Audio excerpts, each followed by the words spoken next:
Ikhlas. La nuridu minkum jazaa'a wala syukura. Kami tidak butuh terima kasih dan balasan. Ini adab kita kalau berbuat baik, kita kelupakan aja. Sampai ada yang mengatakan ibarat berbuat baik seperti kita buang hajat. Sudah, jangan diingat-ingat. Jangan berharap dia terima kasih. Jangan berharap dia balas. Bahkan bisa jadi Allah uji kita. Sudah kita baikin dia, ternyata dia maki-maki kita. Ini ditinjau dari pemberi bantuan atau yang berbuat baik. Ditinjau dari yang berbuat baik kepadanya, maka dia terima kasih. Jangan dia bilang, kok ikhlas ya, saya enggak mau puji kau. Enggak boleh. Jibril Radio, 24 jam non-stop, dengerin kajian tanpa ribet. Bab tentang orang yang mengaku-ngaku apa yang bukan miliknya atau apa yang dia tidak miliki. Bahwasanya itu dia punya atau dia miliki. Wa man idza khasama fajar, dan bab tentang orang kalau bersengketa maka dia curang, licik. Man idza khasama fajar. Kemudian Al-Imam Muhammad bin Abdul Wahhab membawakan hadis-hadis, di antaranya fihi haditsu Ibnu Umar radhiyallahu anhuma fi sahihain. Terkait dengan bab ini ada sebuah hadis dari Ibnu Umar radhiyallahu anhuma dalam as-sahihain. Wa ruwiya an Ibnu Mas'udin wa Umar radhiyallahu anhuma, dan diriwayatkan dari Ibnu Mas'ud dan Umar radhiyallahu anhuma bahwasanya mereka berkata, man qala ana mu'min fahuwa kafir. Siapa yang berkata saya mukmin maka dia kafir. Wa man qala huwa fil jannah fahuwa fin nar. Siapa yang bilang dia di surga maka dia di neraka. Wa man qala huwa alimun fahuwa jahil. Siapa yang bilang dia orang alim maka dia sungguhnya jahil. Hadis pertama yang dibawakan yaitu siapa yang berkata saya mukmin maka dia kafir. Yaitu dia berkata karena memuji dirinya, pede saya mukmin, maka sungguhnya dia kafir. Siapa yang pede bilang saya di surga maka dia sungguhnya di neraka. Siapa yang mengaku dia alim, ya, maka sungguhnya dia jahil. Walahuma, hadis berikutnya an Abi Dzar radhiyallahu anhu marfu'an, dan juga dalam Sahih Bukhari Sahih Muslim dari Abu Dzar secara marfu' dari Nabi Rasulullah SAW bersabda, laisa min rajulin idda'a ila ghairi abihi wa huwa ya'lamu illa kafar. Tidak seorang pun yang mengaku-ngaku dia adalah keturunan seorang padahal itu bukan bapaknya, padahal dia tahu itu bukan bapaknya, maka kecuali dia telah kafir. Wa man idda'a ma laysa lahu falaysa minna. Siapa yang ngaku-ngaku sesuatu yang bukan miliknya atau dia tidak punya hal tersebut, dia ngaku punya, falaysa minna, maka bukan dari golonganku. Wa liyatabawwa maq'adahu minan nar, maka siapkanlah kaplingnya, tempat duduknya di neraka. Wa man rama musliman bil kufri aw qala ya aduwallah wa laysa kadzalik illa harun alaihi atau harun alaihi. Barang siapa yang menuduh seorang muslim, menuduhnya kafir, atau berkata wahai musuh Allah, dan ternyata tidak demikian, kecuali akan kembali kepadanya. Ini ada dua hadis. Di sini yang pertama diriwayatkan dari Ibnu Mas'ud dan juga dari Umar, mereka berkata, siapa yang mengatakan saya mukmin maka dia kafir, atau saya di surga maka dia di neraka. Saya orang alim. Ini semua perkataan-perkataan dibawakan kepada jika dia mengaku-ngaku dirinya, mentazkiyah dirinya, ya, dan dia ingin mencari pujian manusia, ya, tanpa usaha untuk beramal soleh, tanpa untuk berusaha untuk ikhlas. Dan kita tahu bahwasanya berkata saya seorang mukmin dalam rangka untuk memuji diri, ya, maka ini adalah rekomendasi terhadap diri sendiri, ya. Kalau maksud kita beriman, maksudnya kita bukan orang kafir, maka itu enggak ada masalah. Tapi maksudnya saya mukmin, saya bukan sekedar muslim, saya mukmin, itu namanya tazkiyah. Jadi perkataan saya mukmin ada maksudnya. Kalau maksudnya saya bukan orang kafir, maka sering kita bilang kita orang mukmin, maksudnya kita bukan orang kafir. Maka itu tidak jadi masalah, karena memang membedakan kita dengan mereka. Kita orang beriman, mereka orang kafir. Tapi kalau maksudnya saya mukmin, maksudnya adalah saya ini benar-benar beriman, bukan sekedar Islam, benar-benar iman saya kuat di hati, ya, maka ini adalah rekomendasi terhadap diri yang luar biasa. Makanya dikatakan kepada seorang Arab Badui, "Amu'minun anta?" Kau orang beriman? Maka dia berkata, "Uzakki nafsi." Apakah saya mau mensucikan diriku, merekomendasikan diriku? Ya. Kita tidak tahu bagaimana hakikat kualitas iman kita. Makanya ketika dalam Al-Quran Allah berfirman, qalatil a'rabu amanna, kullam tu'minu, walakin qulu aslamna. Berkata orang Arab Badui, kami telah beriman. Katakanlah, kalian belum beriman. Kalian baru aslamna. Kalian baru mengucapkan kami Islam. Jadi kita tahu tingkatan dalam agama Islam, kemudian iman, kemudian ihsan. Jadi kalau maksud berkata saya orang iman, maksudnya saya derajatnya tinggi, maka ini kata Ibnu Mas'ud dan Umar, dia kafir. Orang seperti ini kafir. Maksudnya kufur asghar, yaitu ini perbuatan buruk, mentazkiyah diri sendiri. Ya. Bagaimana lagi kalau mengaku saya wali? Saya wali. Ini wali lebih tinggi lagi daripada sekedar beriman. Ya. Mengatakan saya wali. Ya. Tentu ini ngaku-ngaku seperti ini berbahaya.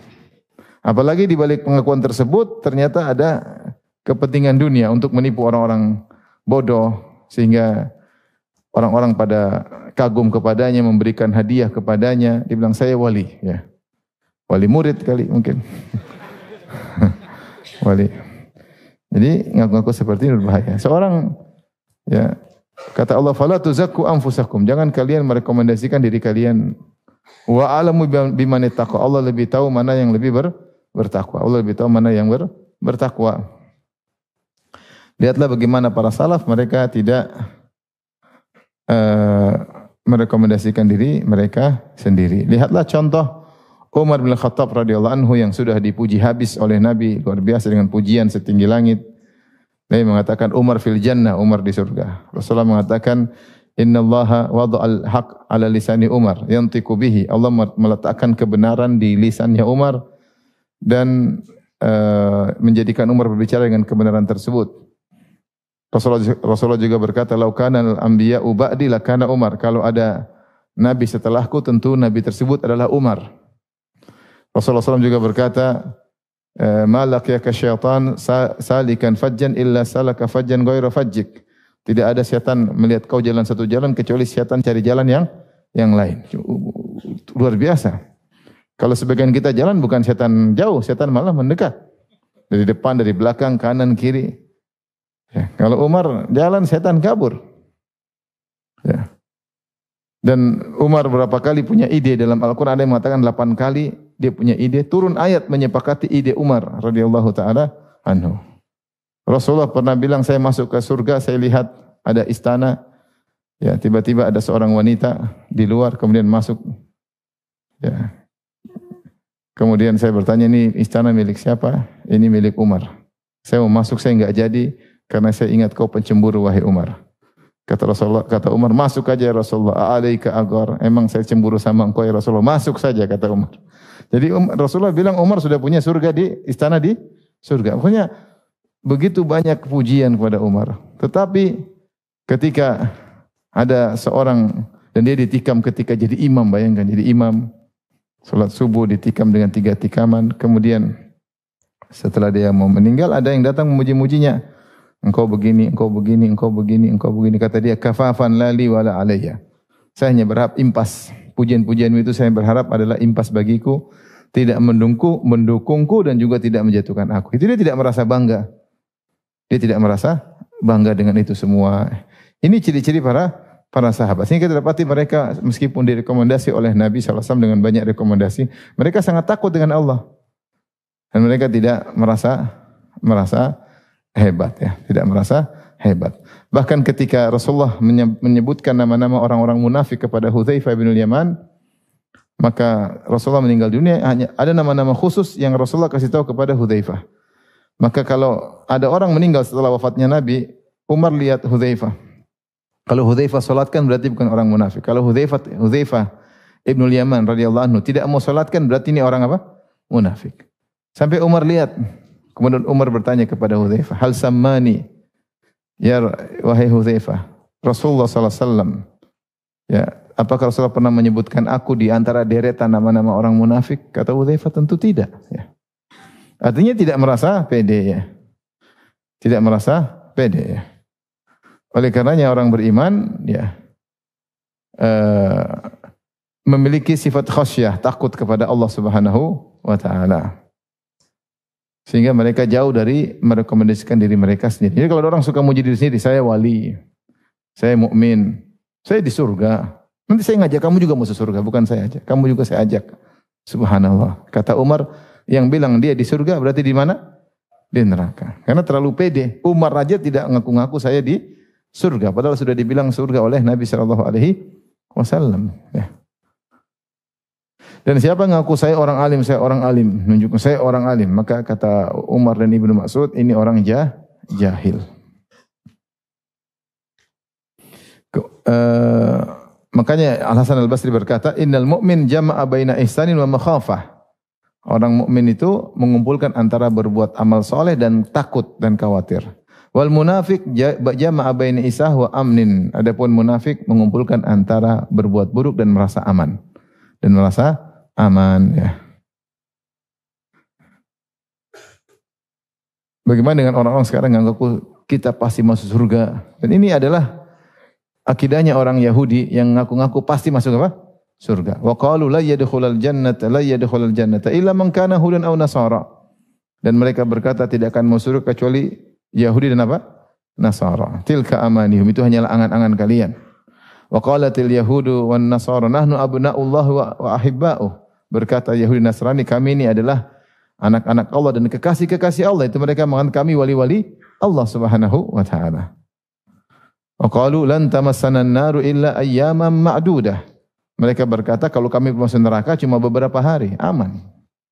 Kalau masuk neraka cuma beberapa hari, itu mereka pede masuk surga. Orang beriman tidak demikian. Maka kalau ada orang merasa dia pasti mau surga, bisa jamin orang juga mau surga, ini orang terlalu pede ya. Terlalu pede, tidak tahu hakikat dirinya. Dan mereka atau orang seperti ini telah meniru-niru orang-orang Yahudi. Seperti mengatakan kami keturunan begini, nasab kami begini, pasti masuk surga. Ini dari mana sebenarnya? Kata Umar, orang yang bilang begini di neraka. Kami keturunan spesial, pasti masuk apa? Surga.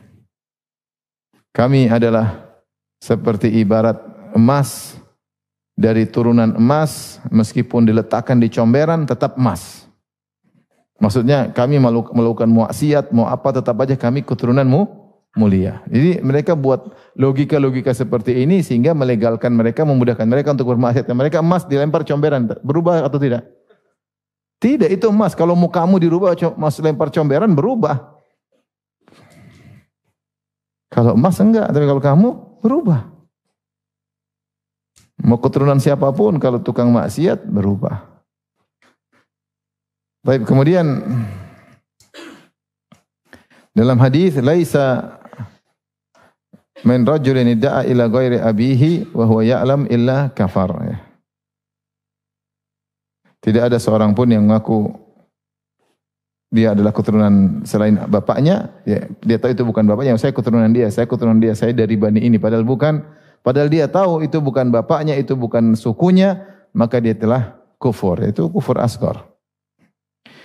Kemudian kata Nabi SAW, "Man idda'a ma laysa lahu falaysa minna." Siapa yang mengaku sesuatu yang bukan miliknya, maka bukan dari golongan kami. Wal yatabawwa maq'adahu minan nar. Maka siapkan kaplingnya di neraka. Ini di antara dosa adalah ngaku-ngaku yang bukan miliknya. Di antaranya ngaku-ngaku dia berasal dari suatu suku, ternyata dia bukan dari suku tersebut. Atau ngaku-ngaku dia punya suatu keahlian, ternyata tidak demikian.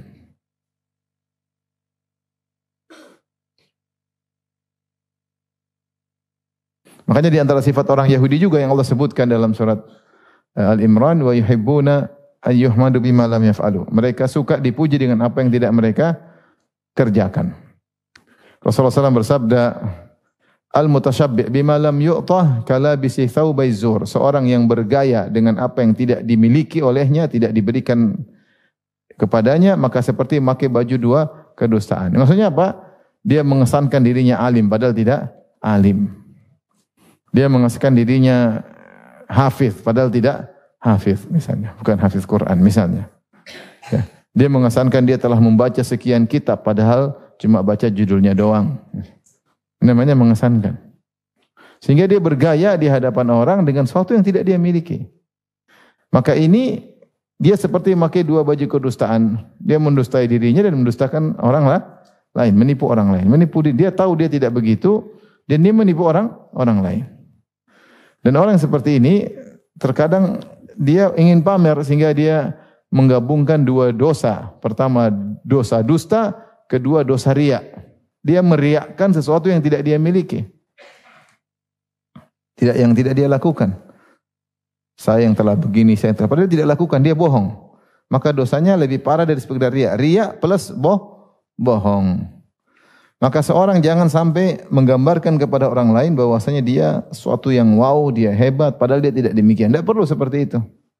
Tidak perlu seperti itu. Seakan-akan misalnya dia menggambarkan dirinya menghafal suatu buku, seluruh isinya dia hafal, halaman-halamannya dia hafal, pojok kanan, pojok kiri dia hafal, padahal cuma beberapa halaman yang dia bisa begitu. Tidak semuanya dia bisa begitu. Tapi mengesankan orang kalau lihat seakan-akan dia semuanya dia bisa seperti itu. Makanya saya pernah hadir kajian Syekh Abdul Muhsin Al-Abbad dan muhaddits ahli Madinah. Suatu saat dia pernah menyampaikan suatu perkataan dalam sebuah kitab, dia mengatakan berkata disebutkan dalam kitab ini begini, jilid sekian, halaman sekian. Setelah dia ngomong tadi, dia bilang, mohon maaf saya sebut jilid dan halaman karena saya baru baca tadi. Jadi bukan dia tidak mengesankan, jangan sampai orang kira bosnya dia menghafal isi buku dengan jilid-jilidnya dengan halaman-halamannya. Itu kurang kerjaan kalau saya.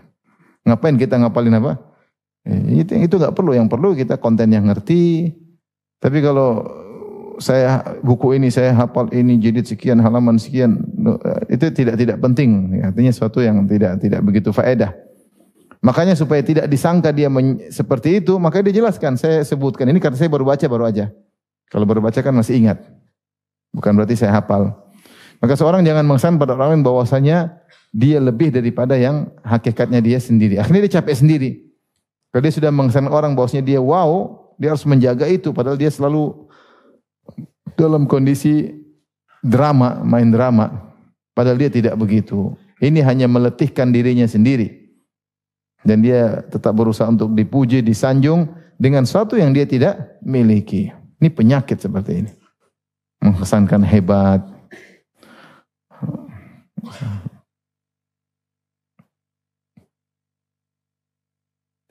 Kemudian Rasulullah SAW bersabda, "Man rama musliman bil kufur." Siapa yang menuduh orang lain dengan kufuran atau berkata wahai musuh Allah padahal tidak demikian maka akan kembali kepadanya, ya. Jadi hati-hati jangan tuduh orang wahai musuh Allah padahal tidak maka akan kembali kepadanya. Wahai si fulan kafir, wahai si kafir padahal tidak maka akan kembali kepadanya. Ini bahaya nuduh orang dengan tuduhan yang tidak. Jadi ikhwan hati-hati. Tidak usah mengesankan pada orang kita lebih daripada hakikat kita. Misalnya ada yang tanya sama antum hafal Quran? Enggak, bilang aja enggak. Memang enggak hafal. Jangan bilang adalah. Ada. 15 juz? Adalah, saya enggak mau riak. Padahal cuma juz 30. Jadi orang dengar kalau antum bilang adalah, enggak lah saya enggak mau riak. Orang kesana hafalnya sudah 10 juz ke atas. Padahal cuma juz 30. Bilang aja saya cuma hafal juz 30. Apa masalahnya? Jangan mengesankan antum lebih hebat. Ya. Jangan mengesankan antum lebih hebat. Enggak usah. Ya kita sedikit memang gitu. Ya. Enggak usah kemudian mengesankan diri lebih hebat. Karena itu dosa. Tapi berikutnya babu da'wa fil ilmi iftikharan. Bab tentang ngaku-ngaku punya ilmu karena sombong. Untuk pamer. An Umar radhiyallahu anhu marfu'an, dari Umar bin Khattab radhiyallahu anhu secara marfu'. Rasulullah SAW bersabda, "Yadhharul Islamu hatta takhtalifa tujjaru fil bahar." Islam akan tersebar. Sampai begitu tersebarnya maka ada keamanan di mana-mana, bukan cuma keamanan di daratan, bahkan keamanan di lautan. Sampai para pedagang bolak-balik berdagang lewat laut. Wa hatta takhudha al-khailu fi sabilillah, ya. Sampai kuda-kuda pun, ya. Sampai orang pada masuk Islam banyak sehingga kuda-kuda pun banyak yang berjalan di jalan Allah Subhanahu wa taala, itu terjadi jihad di sana sini. Orang mengendarai kuda karena fisabilillah, karena untuk berjihad. Itu Islam berkembang. Setelah itu, thumma yadhharu aqwamun yaqra'unal Qur'an. Kemudian muncul sekelompok kaum yang mereka membaca Al-Qur'an. Kemudian mereka sombong dengan berkata, yaqulun man aqra'u minna. Siapa yang lebih jago baca Quran daripada kita? Man a'lamu minna. Siapa yang lebih berilmu daripada kita? Jadi ujub dengan qiraahnya, ujub dengan ilmunya. Man afqahu minna. Siapa yang lebih faqih karena dia belajar fikih misalnya, dia mengatakan siapa yang lebih faqih, lebih paham daripada kita. Summa qala hal fi ulaika min khair. Kemudian Rasulullah berkata, apakah ada kebaikan pada orang seperti itu? Rasulullah bertanya, qalu Allah wa Rasulullah alam. Para sahabat berkata, Allah Rasulnya lebih mengetahui. Qala ulaika minkum min hadhil ummah. Mereka orang-orang ini yang baca Quran kemudian sombong mengatakan siapa yang lebih pandai daripada kita, siapa yang lebih ahli baca Quran daripada kita, siapa yang lebih mengerti qiraat daripada kita. Ya, mereka itu dari kalian kata Nabi, min hadhil ummah, dari umat ini. Wa ulaika waqudun nar, dan mereka adalah bahan bakar api neraka jahanam. Kata Syekh Muhammad bin Wahab rahimahullahu taala, rawahu Al-Bazzar bi sanadin la ba'sa bihi. Diriwayatkan Imam Al-Bazzar dengan sanad yang tidak mengapa. Wali Tabrani ma'nahu an Ibni Abbas radhiyallahu anhuma. Dan juga diriwayatkan dari Tabrani dengan maknanya mirip dari Ibnu Abbas. Qala Al-Mundhiri isnaduhu hasan. Al-Mundhiri berkata sanadnya hasan. Itu ada riwayat yang saling menguatkan. Di sini bab tentang di antara dosa kata Syekh Muhammad bin Wahab rahimahullah taala, yaitu ngaku-ngaku ilmu, kami bisa begini, kami tahu ini, kami ngerti ilmu begini dalam rangka sombong. Ya. Merasa lebih tinggi daripada orang lain. Ya. Sampai pamer kalau dia punya ilmu, ya. Adapun jika seorang tahu dia mengatakan saya punya ilmu tentang ini, bukan dalam rangka untuk sombong, tapi untuk beri faedah. Ada orang bingung tentang masalah, saya pernah belajar. Ini masalahnya begini, pembahasannya begini dalam buku ini. Ini enggak jadi masalah, karena dia ingin kasih apa?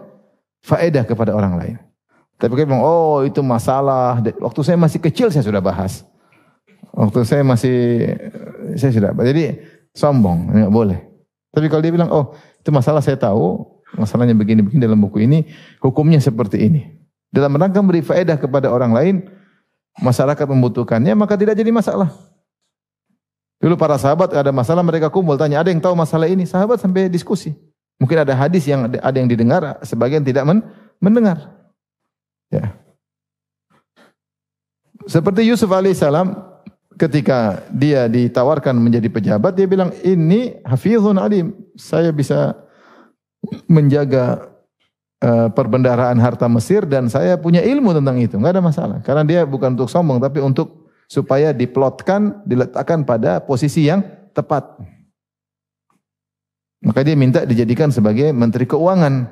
Karena dia punya ilmu tentang itu. Dan dia ingin berbuat baik. Karena dia jadi menteri keuangan, dia akan bisa mengarahkan untuk sedekah. Dan benar setelah itu dia ketika panen, dia banyak jual gandum dengan harga murah kepada penduduk sekitar Mesir. Jadi dia menunjukkan dia punya ilmu karena ada keperluan. Jadi masalah kalau sombong. Saya punya ilmu, saya punya ini, saya belajar ini. Sampai kita ini, orang enggak bisa ilmu seperti ini. Wah ini sudah sombong. Allah mengajarkan kau ilmu untuk kau tawadhu, bukan untuk semakin apa sombong. Ya. Belajar jauh-jauh dari luar negeri, mentang-mentang pulang banyak yang bahlul, kemudian ya Pak, sombong. Mau bahlul semua. Kalau semua bahlul, kau imamnya bahlul. Imamnya para bahlul. Ya. Oleh karenanya ilmu itu bukan untuk kita sombongkan, tapi untuk kita zakatkan, kita dakwahkan, pertama kita amalkan, ya. Karena ilmu ada zakatnya. Zakatnya diantaranya diamalkan dan zakatnya adalah ditaklimkan, diajarkan. Bukan untuk disombongkan dan diangkuhkan, ya.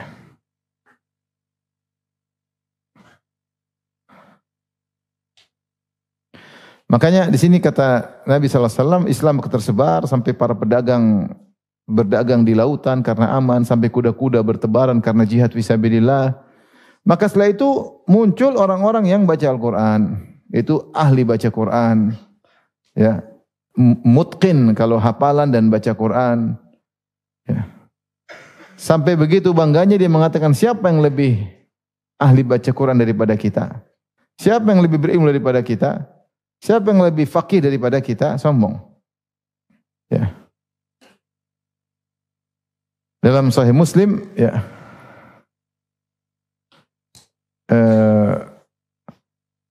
Rasulullah mengatakan itu orang yang riya tentang 3 orang yang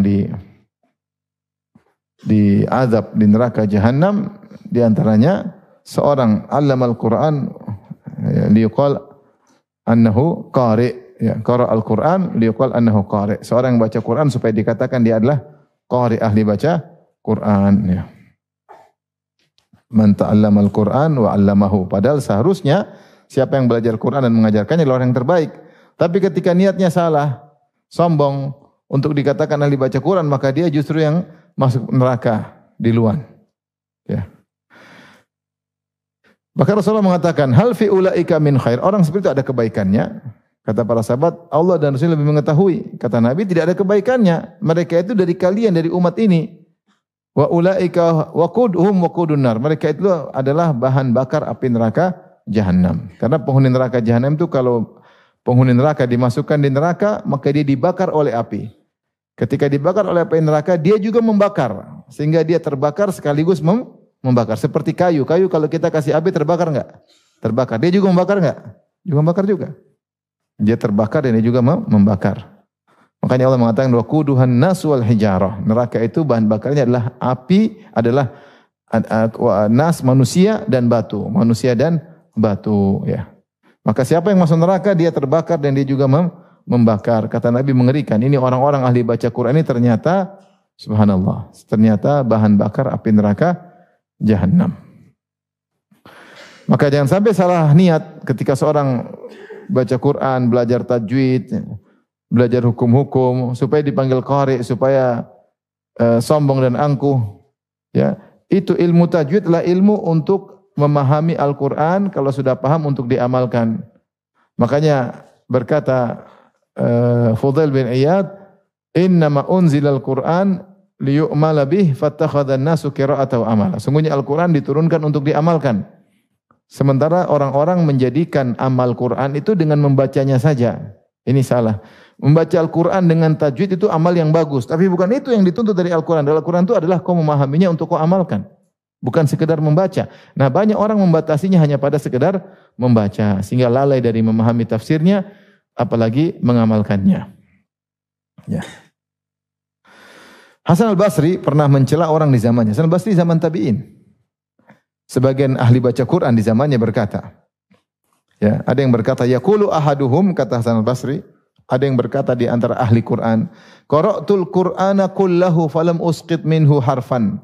Saya sudah baca Quran dari awal sampai akhir, tidak ada satu huruf pun yang saya salah baca.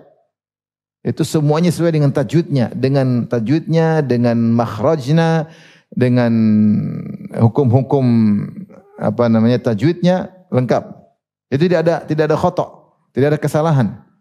Ya, dari hafalannya tidak ada satu huruf yang salah. Bayangkan, jadi ada orang bangga. Saya sudah baca Quran dari awal sampai akhir, tidak ada satu huruf pun yang salah. Makhrajnya benar, tajwidnya benar, tidak dilupakan. Maka Hasan al-Basri kemudian mengomentari berkata, waqad asqatahu wallahi kullahu. Sungguh dia telah menjatuhkan Al-Quran seluruhnya. La yura alaihi al-Quran, la fi khuluqin wala fi amal. Tidak nampak padanya Quran, tidak pada akhlak, tidak pada amal. Cuma ngapal doang. Salat malas, sombong, angkuh, depan orang merendahkan, tidak ada akhlak Al-Quran sama dia sama sekali. Sungguhnya dia telah menjatuhkan Al-Quran seluruhnya. Sungguhnya dia telah salah Al-Quran dari A sampai Z semuanya salah. Dari alif sampai ya semuanya salah. Karena Hasan al-Basri menjelaskan bukan itu tujuan Al-Quran sekedar baca saja. Itu sarana. Tujuan Al-Quran itu kau memahami dan mengamalkan. Makanya apakah ada orang yang ahli tajwid kemudian angkuh? Ada, ya. Sombong. Jadi mentang-mentang ini jago qiraat, kemudian sombong, angkuh, merendahkan orang lain. Ya, tidak ada nampak amalnya. Bahkan sebagian orang hafal Quran tapi maksiat luar biasa. Hafal Quran tapi maksiat, ya.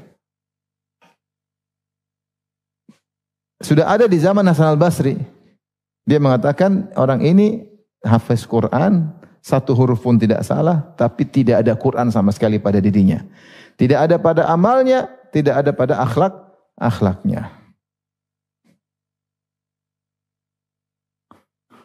Maka seorang berusaha ya kalau belajar Quran berusaha berniat untuk mengamalkannya. Kita lanjutkan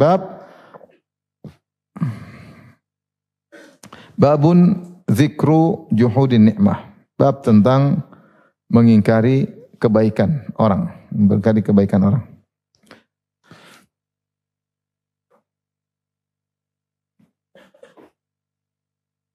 Jadi ikhwan kalau belajar sudah punya ilmu bukan untuk bodoh-bodohin orang ya. Yang bilang saya ini orang alim, sebenarnya orang gitu. Saya ini kan alim, subhanallah. Ya, saya jadi sombong, angkuh, merendahkan orang. Ini percuma, ini masuk neraka di luar orang seperti begini. Tapi bab berikutnya bab tentang penyebutan pengingkaran terhadap kebaikan orang, kenikmatan maksudnya kebaikan. Kemudian Al-Imam Muhammad bin Wahab membawakan hadis fi sahih an Ibni Abbas radhiyallahu anhu marfu'an. Dalam sahih itu sahih Bukhari dan juga sahih Muslim dari Ibnu Abbas radhiyallahu anhu secara marfu' yaitu dari Nabi sallallahu alaihi wasallam. Nabi sallallahu alaihi wasallam bersabda, "Dakhaltun nar fara'aitu aktsara ahliha an-nisa yakfurna." Aku masuk ke neraka dan aku melihat kebanyakan penghuninya adalah wanita. Mereka kufur. Qila yakfurna billah, apakah mereka kufur kepada Allah? Qala la. Kata Nabi, bukan. Mereka masuk neraka bukan karena kufur kepada Allah. Tetapi yakfurnal ashir, tapi mereka kufur kepada suami. Itu tidak menghargai kebaikan suami. Lupa dengan kebaikan suami, mengingkari kebaikan suami. Wa yakfurnal ihsan. Dan mereka mengingkari kebaikan. Lau ahsanta ila ihdahunna ad-dahra, thumma ra'at minka syai'an qalat ma ra'aitu minka khairan qad. Seandainya engkau melakukan kebaikan kepada salah seorang dari para wanita, kepada istrimu, seumur hidupmu, kemudian dia melihat engkau melakukan suatu keburukan di matanya, maka dia mengatakan, ma ra'aitu minka khairan qad. Aku tidak pernah melihat kebaikan darimu sama sekali. Namanya ingkar. Saya tidak pernah melihat engkau baik sama sekali. Berarti selama ini kebaikan diingkari, dilupakan. Salah satu dosa besar, dan ini terkait dengan para wanita, dan ini dosa besar yang sangat berbahaya, karena penyebab banyaknya wanita masuk neraka. Makanya sering kalau kajian saya sering ingatkan para wanita. Karena Nabi yang bilang, banyak wanita masuk neraka gara-gara ini. Lupa dengan kebaikan apa? Suami. Mengingkari kebaikan suami.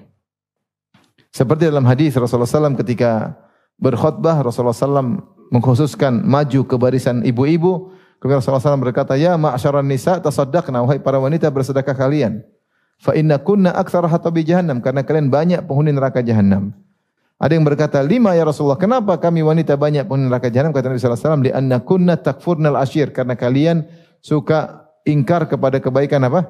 Suami. Wa tuktsirnal la'nah, kalian suka mengumpat. Wa tuktsirna syaka, kalian suka mengeluh. Ini dosa-dosa yang kata Nabi banyak menyebabkan wanita masuk neraka. Kurang menerima, lupa dengan kebaikan suami, sering melihat yang lain, hasad sehingga tidak menghargai apa yang dimiliki di rumah. Suami sudah capek-capek setengah mati, tidak dihargai. Ya. Ada seorang supir, sudah kerja sekitar 8 tahun, 7 tahun sebagai supir. Dia mengeluh. Dia bilang, istri saya sudah kerja sejak supir sudah sekian tahun, tidak pernah dia bilang terima kasih kalau saya datang bawa uang setoran. Tidak pernah bilang terima kasih suamiku, tidak pernah. Tidak pernah. Tidak pernah menghargai jerih payah hasil keringat saya, tidak pernah. Ini dia mengeluh sudah 8 tahunan seperti itu. Dulu mungkin dia kerja apa, kemudian jatuh akhirnya jadi apa? Supir, dan hasilnya tidak seperti biasa. Maka selama 8 tahun kata dia tidak pernah dihargai hasil jerih payahnya. Selalu ini, selalu anu. Sampai dia bilang, istri saya itu seperti neraka yang ada di rumah. Saking apa sering ngomel ya. Terus dia bilang, sebenarnya saya mau kawin lagi cuma enggak punya uang. Kasihan banget. Jadi hati-hati ibu-ibu. Jadi wanita yang mulia, wanita yang patuh kepada suami, yang nerimo dengan kondisi suami, berterima kasih kepada suami, ya. Sebaliknya wanita yang tercela yang tidak tahu terima kasih sama suami. La yanzurullah ila imra'atin la tashkuru zawjaha wa hiya la tastaghni anhu atau kama qala Nabi sallallahu alaihi wasallam. Allah tidak memandang kepada wanita yang tidak tahu terima kasih sama suaminya, padahal dia selalu butuh kepada suaminya. Di sini dalam lafal dakhaltun nar, aku masuk ke neraka. Namun kalau dalam riwayat yang lain dalam lafal Bukhari uritun nar atau ra'aitun nar, aku diperlihatkan neraka, bukan aku masuk neraka, bukan. Ini kelihatannya salah nukil, ya. Karena Rasulullah SAW tidak pernah masuk apa? Neraka. Tapi kalau surga dalam hadisnya banyak. Rasulullah masuk surga. Kalau neraka selalu uritu atau ra'aitu. Aku diperlihatkan neraka atau aku melihat apa? Neraka. Kalau kita cek dalam Sahih Bukhari, Sahih Muslim, lafalnya bukan aku masuk neraka, tapi uritu nar, aku diperlihatkan neraka atau aku melihat neraka. Bisa jadi buku ini ada kesalahan nukilan. Maka aku melihat kebanyakan penghuninya para wanita. Bisa jadi wallahu alam ini Rasulullah diperlihatkan masa depan. Wallahu alam karena neraka belum ada penghuninya sekarang. Ya Rasulullah sering diperlihatkan penghuni neraka, yaitu maksudnya di masa depan. Seperti Rasulullah mengatakan, aku melihat Amr bin Luhai al-Khuzai yajurru qasbahu finnar. Aku melihat Amr bin Luhai al-Khuzai menggeret ususnya di neraka li'annahu awwalu man sayyaba sawaib. Kan dia orang yang pertama kali mengkeramatkan onta-onta, kambing-kambing. Kalau ada onta melahirkan beberapa kali betina terus, maka tidak boleh dimakan, tidak boleh ditunggangi. Kambing-kambing juga demikian. Kemudian dia yang pertama kali mengimport berhala dari negeri Syam ke Jazirah, ke Hijaz. Akhirnya disembah. Kata Rasulullah, aku melihat dia menggeret ususnya di neraka. Padahal tahu mereka belum di neraka, ya. Karena neraka, manusia dimasukkan neraka ketika hari apa? Hari kiamat. Seperti Allah berfirman tentang Fir'aun, kata Allah, an-naru yu'raduna 'alaiha ghuduwan wa 'ashiyya wa yauma taqumu sa'atu adkhilu 'ala fir'auna asyaddal adzab. Sungguhnya Firaun dan pengikutnya sedang disiksa itu di alam barzakh, pagi dan petang. Wa yauma taqumu sa'ah, nanti hari kiamat kelak, adkhilu 'ala fir'auna asyaddal adzab. Masukkanlah Firaun dan bala tentaranya kepada adab yang lebih pedih, yaitu di neraka apa? Jahannam. Jadi ini mungkin Rasulullah diperlihatkan tentang masa depan. Tentang masa depan. Seperti Rasulullah berkata, wahai Bilal, aku mendengar suara sendalmu di surga. Bilalnya masih di dunia. Yaitu Rasulullah melihat tentang masa depan. Karena Rasulullah tanya Bilal, apa amalmu yang buat engkau di surga sampai aku mendengar engkau berjalan di depanku? Bilalnya sudah masuk surga belum? Belum, masih di dunia. Berarti Rasulullah bercerita tentang masa depan. Di masa depan nanti Bilal masuk surga. Sama seperti ini. Di neraka ternyata banyak para wanita. Wallahu alam bisa jadi kenapa wanita paling banyak? Karena memang wanita yang paling banyak di dunia ini, wanita paling apa? Banyak. Makanya di antara hari kiamat kelak akan ada 50 wanita yang ngurusi cuma satu laki-laki. Jadi jumlah wanita sangat banyak menjelang hari kiamat. Sampai 50 banding apa? Satu laki-laki ketika itu sangat hebat. Sampai dia bisa ngurus 50 wanita. Ibunya, istrinya, adiknya, kakaknya, mbahnya mungkin, tantenya, bibiknya. Sampai satu orang ngurus berapa? 50. Sehingga ketika masuk neraka, otomatis yang paling banyak juga yang masuk apa? Neraka. Jadi wanita masuk neraka. Yang kedua, memang wanita ini qadarullah ya, banyak sebab terjadinya kemaksiatan. Mereka banyak membangkang suami. Di antaranya mereka lupa dengan kebaikan suami. Mereka suka mengeluh. Di antaranya mereka juga bahan jadi godaan syaitan. Kata Rasulullah SAW, innal mar'ata auratun fa idza kharajat istasyarfa syaitan. Sungguhnya wanita itu aurat. Kalau dikeluar maka diintai oleh syaitan. Buat apa? Untuk dijadikan menjerat para lelaki. Ya. Oleh karenanya banyak wanita dijadikan jerat bagi para lelaki. Rasulullah mengatakan, sinfani min ahlin nar lam arahuma. Ada dua penghuni neraka yang sekarang saya belum lihat di zaman Nabi. Di antaranya nisaun kasiyatun ariyatun ma'ilatun mumilatun. Wanita-wanita berpakaian tapi telanjang, berjalan berkelak-kelok, miring-miring dan menggait hati para lelaki. Makanya kita lihat di mana-mana iklan pasti ada iklan wanita. Iklan mie wanita, iklan HP wanita, iklan sikat gigi juga apa? Wanita. Iklan mobil juga apa? Wanita. Iklan apa aja pasti apa? Wanita. Ya. Sikat giginya kecil, wanitanya gede. Iklan apa aja wanita. Karena itu yang menarik perhatian. Jadi bahan untuk jual beli itu apa? Wanita. Sehingga jika mereka ternyata banyak penghuni neraka jahanam, sangat mungkin. Selain jumlah mereka sangat banyak, mereka juga banyak melakukan apa? Sebagai sebab kemaksiatan. Yang menjerat para laki terjerumus dalam zina. Pakai parfum di luar sehingga akhirnya menggoda para lelaki dan yang lainnya. Wallahu a'lam bishawab. Di antara sebab mereka banyak masuk neraka, Rasulullah mengatakan mereka yakfurna, mereka kufur.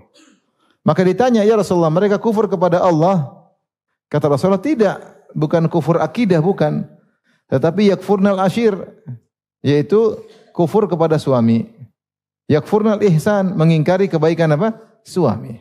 Sampai Rasulullah memberi contoh, kalau seandainya salah seorang dari kalian berbuat baik seumur hidup, tiba-tiba dia melihat sesuatu yang dia tidak sukai, maka dia langsung komentar dengan komentar yang sangat pedis. Dia mengatakan, ma ra'aitu minka khairan qat. Aku tidak pernah lihat kebaikan darimu sama sekali. Ada seorang suami, misalnya belikan dia tiap hari belikan makanan sehari 3 kali, pagi nasi uduk, siang nasi padang, ya. Sore apa? Pecel lele, ya. Besoknya pagi nasi kuning, siang nasi Tegal, ya. Malam gorengan. Tiap hari kasih makan 3 kali sampai gemuk. Terus dia minta sesuatu, minta lewat di mall, lihat emas, dia pengen beli. Abi beli dong, beli. Papi beli. Terus besok lagi papi itu modelnya bagus. Papinya nggak mau beli. Terus dia bilang apa? Dasar bakhil. Subhanallah. Ini bukan pengalaman pribadi, enggak. Ya. Kemudian dia bilang suaminya bakhil, padahal selama ini suaminya selalu kasih. Gara-gara satu nggak dibeliin, dia bilang pelit. Bakhil. Kalau bahasa Jawa, medit. Kalau bahasa Bugis, seke. Kalau bahasa Jakarta apa? Koret. Subhanallah. Selama ini kebaikan dilupakan. Sedang wanita misalnya, suaminya mungkin bikin dia nangis, dia bilang, kamu tidak pernah sayang sama saya. Gak pernah sayang gimana? Anak sudah 10 gak pernah sayang. Dari mana datang anak-anak yang tanpa cinta kasih? Dari mana? Kadang kalau ribut kemudian dia cemburu sama suaminya yang berbuat baik kepada ibunya. Kamu memang selalu mendahulukan ibumu daripada saya. Gimana mendahulukan? Ibu apa yang saya kasih? Kamu dibelikan ini, dibelikan ini. Lupa, ini namanya, ini dosa-dosa seperti ini bahaya. Kamu sama sekali, kamu enggak pernah, ini kata-kata ini bahaya, cepat bikin masuk apa? Neraka. Harusnya bilang, papi kok pelit, biasanya enggak, gitu kan, oke. Itu kan bagus. Biasanya enggak, tapi jangan memang pelit, karena kan sifatnya pelit, padahal enggak. Cuma sekali itu aja, mungkin enggak punya duit, lagi malas, lagi pelit, ya mungkin lagi pelit, tapi yang bilang dia seakan-akan selalu apa? Pelit. Ini makanya kau melakukan kebaikan dia setahun penuh seumur hidup, terus dia melihat sesuatu yang dia tidak suka, langsung dia kasih kata-kata vonis. Ma ra'aitu minka khairan qat. Aku tidak pernah lihat kebaikan darimu. Padahal sehari dikasih makan 3 kali sampai gemuk. Apalagi kebaikan yang kurang. Disiapkan rumah, kerja keras suaminya banting tulang, ya sampai patah tulang, sampai dibanting orang. Dimaki-maki enggak urusan dia. Belikan dia baju, belikan dia sendal, belikan dia sepatu. Dia duduk manis di rumah, subhanallah. Terus dia bilang, dia ngomel sama suaminya, angkat suara sama suaminya, tidak menghargai kebaikan suaminya. Ibu-ibu hati-hati, ini penyakit mudah masukkan apa? Neraka jahanam. Ada seorang kasih tukang parkir, kasih 10.000, langsung didoain. Oh, makasih mana, semoga cepat naik haji, gini. Pulang ke rumah kasih istri 100.000. Cuma segini, Masya Allah.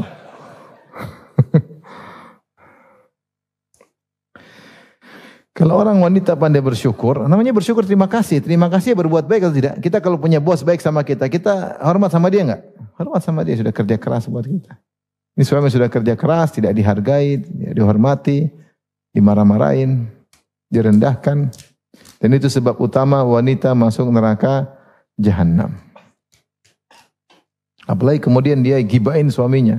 Suamiku begini, suamiku begini. Ya, padahal suaminya baik. Namanya orang kadang punya kekurangan. Ya, tapi jangan kemudian lupa dengan kebaikan suami.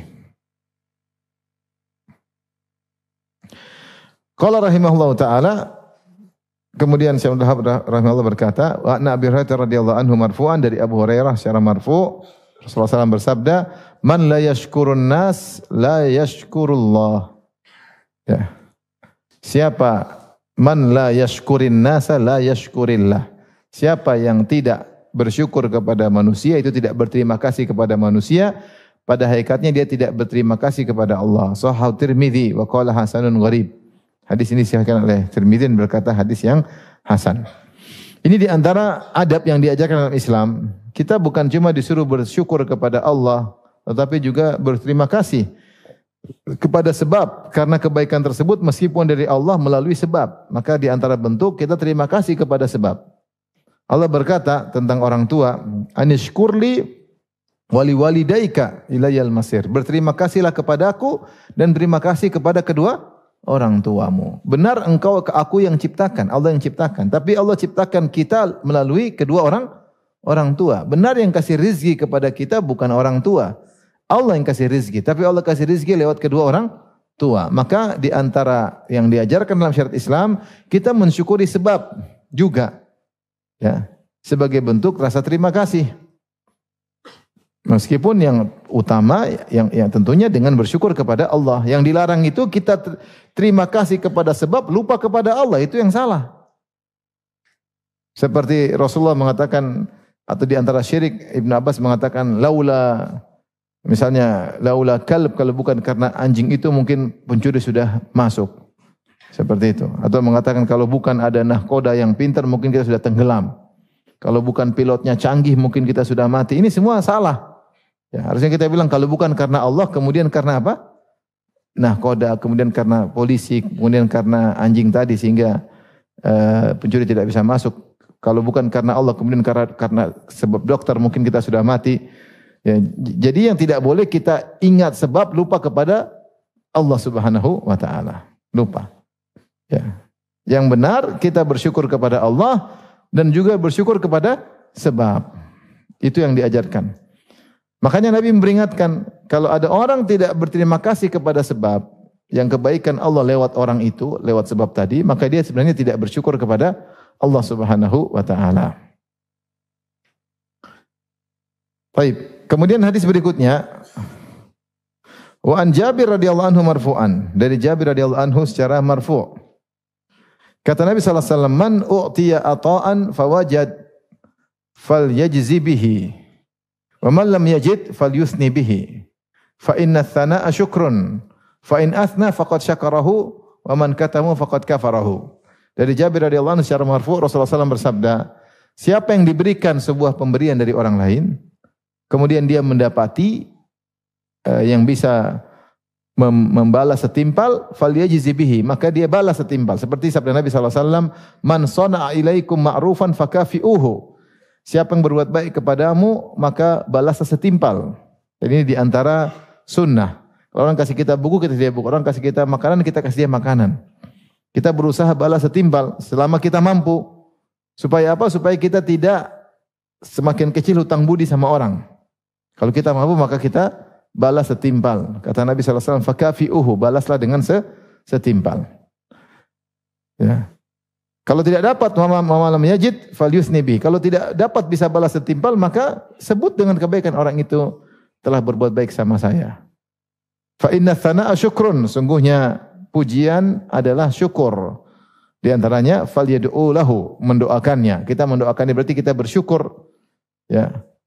Fad'u lahu hatta taraun annakum qad kafatumuhu. Kata Nabi, kalau kalian tidak bisa balas, kalian doain sampai kalian merasa doa itu cukup sebagai balasan baginya. Karena tidak semua orang berbuat baik kepada kita ingin dibalas secara materi, secara setimpal. Misalnya ada pangeran kasih rakyatnya sesuatu, dia tidak ingin dibalas dengan materi yang sama, enggak. Tapi dia ingin didoakan. Karena dia ngapain? Dia sudah kaya raya. Ada orang kaya kasih kita suatu pemberian, dia tidak ingin dibalas. Karena bagi dia materi bukan sesuatu. Ya berarti kita tinggal mendoakan. Ada yang kasih, kita perlu kasih kembali seperti tetangga yang levelnya sama dengan kita.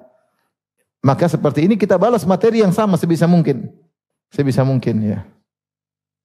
Dan itu di antara satu contoh yang saya lihat dari Syekh Abdul Razak hafizahullah taala. Kalau ada yang kasih sesuatu, selama dia bisa kasih balas, dia akan balas. Sampai kemarin ketika saya buka puasa sama beliau, ada orang Aljazair bawa korma, kata dia, Syekh, korma dari Aljazair. Dia di Aljazair, saya buat buka puasa, maka saya ambil, saya tahan dia, ini juga korma dari Madinah. Jadi saya langsung balas saat itu juga. Ya, dan itu sunnah. Sunnah ya. Kalau bisa dibalas, maka dibalas. Kalau enggak bisa, baru didoakan. Mungkin enggak ada ketika itu, enggak sempat balas, maka kita doakan. Kita doakan. Fa in asna, kalau dia sebut-sebut kebaikan orang yang telah berbaik kepada dia, maka dia telah mensyukurinya. Itu terima kasih. Masya Allah baik, terima kasih Pak. Terima kasih, puji dia. Wa man katama faqad kafarahu. Siapa yang menyembunyikan, enggak, dia enggak pernah bantu saya. Ini kufur. Ingkar terhadap kebaikan orang lain. Di antara dosa besar, ingkar kepada kebaikan orang lain. Bahkan dosa besar ini juga dimasukkan oleh Az-Zahabi dalam kitabnya Al-Kabair. Itu ingkar dengan kebaikan orang, lupa dengan kebaikan orang lain. Lupa, merasa dia berhasil tanpa bantuan orang lain. Dia lupa dengan kebaikan orang lain. Oleh karenanya dua hal. Pertama, hal pertama ditinjau dari orang yang berbuat baik. Orang yang berbuat baik jangan berharap disyukuri. Orang yang berbuat baik jangan berharap dibalas kebaikannya oleh manusia. Orang yang berbuat baik jangan minta tunggu kata terima kasih. Ini adab bagi orang yang berbuat baik. Allah mengatakan, wa yut'imuna at-ta'ama 'ala hubbihi miskina wa yatima wa asira. Innama nut'imukum liwajhillah la nuridu minkum jazaa'an wala syukura. Sungguhnya para penghuni surga ketika di dunia, mereka itu memberikan makanan yang mereka sukai kepada anak yatim, kepada fakir miskin, kepada tawanan. Apa kata mereka? Innama nut'imukum liwajhillah. Kami kasih makan kalian karena wajah Allah.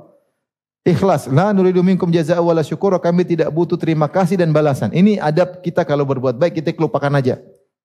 Sampai ada yang mengatakan ibarat berbaik seperti kita buang hajat. Sudah, jangan diingat-ingat. Jangan berharap dia terima kasih. Jangan berharap dia balas. Bahkan bisa jadi Allah uji kita. Sudah kita baikin dia, ternyata dia maki-maki kita.